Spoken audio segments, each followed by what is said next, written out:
Mélissa Osier, bonjour. Bonjour.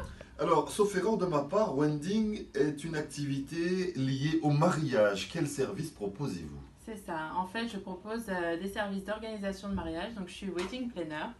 Les gens me contactent pour organiser toute la partie gestion des prestataires et coordination des prestataires. Je suis là pour que justement tout se passe bien, qu'il n'ait pas de stress, qu'ils soient heureux et qu'ils ressentent tout l'amour durant ces préparatifs. Parce que la gestion du mariage, c'est pas seulement un coup de fil, c'est plusieurs coups de fil, donc ça demande du temps. Je suis là pour justement leur faciliter la vie.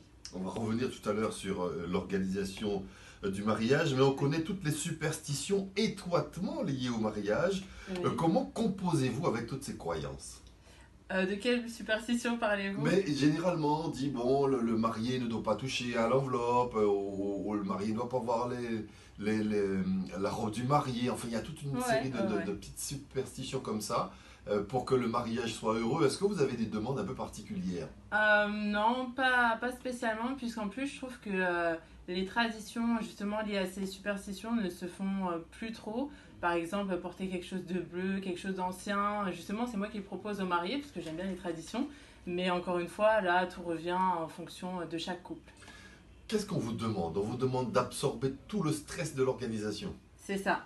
C'est ça, parce que généralement, comme je disais, il y a la pression, en fait, déjà de la famille, parce que c'est beaucoup de pression. Il y a ce manque de temps, puisque les personnes en général travaillent. Quand on rentre chez soi, on n'a pas forcément le temps parce qu'il y a le foyer, etc. Donc moi, je suis là justement pour gérer tout ça et pour faire en sorte qu'ils soient apaisés et zen. Lorsque le couple, les futurs mariés viennent vous voir, quelles sont les demandes qui reviennent le plus souvent? Le plus souvent, là dernièrement, c'est des cérémonies sur la plage. Voilà, parce qu'en plus on est dans un cadre où c'est plutôt idyllique.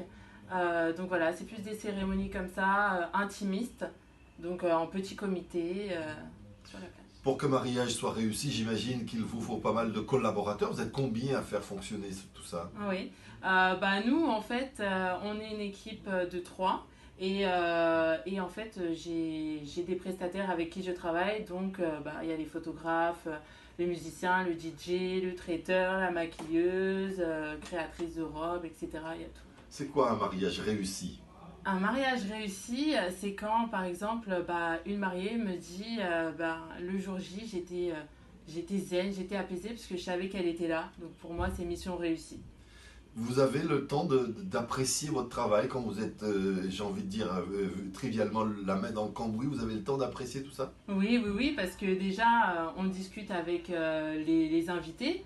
Les invités qui nous disent waouh, c'est beau, c'est bien, etc. Et puis les mariés, on voit leur sourire, l'épanouissement sur leur visage.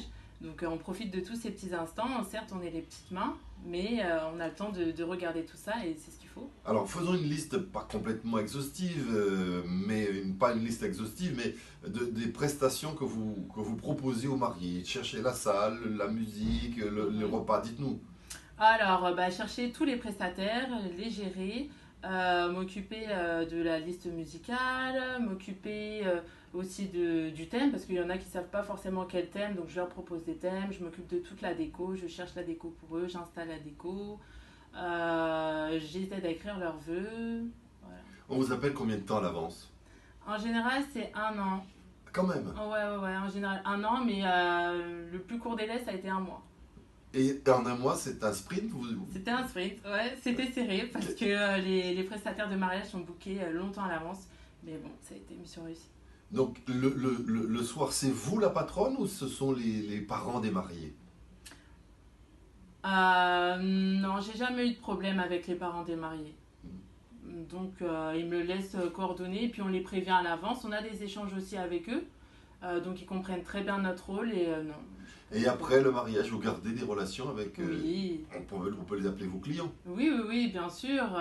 Justement, après un an, je leur envoie toujours un petit message parce que c'est l'anniversaire de mariage, on se remémore les souvenirs, de très bons contacts. Et puis justement, après, on est là pour évoluer avec eux dans leur vie, les baby showers, les anniversaires, les renouvellements des vœux, etc. Après chaque mariage, est-ce que vous oubliez le mariage précédent pour vous plonger dans le suivant ou vous gardez quand même quelque chose du mariage précédent? C'est comme si vous vous mariez à chaque occasion, vous? Ouais, c'est exactement ça. Et puis en plus, on en gère plusieurs en même temps, déjà pour les préparatifs. Et donc quand il y a des événements, bah oui, on est concentré sur l'événement lui-même quand on est là, mais on en garde forcément un souvenir à chaque fois. Comment êtes-vous arrivé à ce métier? Bah en fait, j'ai eu un parcours dans la communication, donc j'ai fait une licence en communication. J'ai toujours voulu faire de l'organisation événementielle et plus précisément les mariages. Je suis partie aux États-Unis pour faire ma formation et voilà, quoi, c'est ma passion. Est-ce que les gens se marient toujours autant? Oui, oui, je dirais même plus, mais c'est vrai que euh, c'était moins connu ici que par exemple aux États-Unis, mais les gens se marient beaucoup, beaucoup en France et dans les villes. C'est quoi un mariage raté? Un mariage raté, c'est quand les mariés ne profitent pas et qui s'occupent, en fait, qui veulent gérer aussi avec nous, alors que c'est pas le but. Quel est le coût moyen de vos prestations?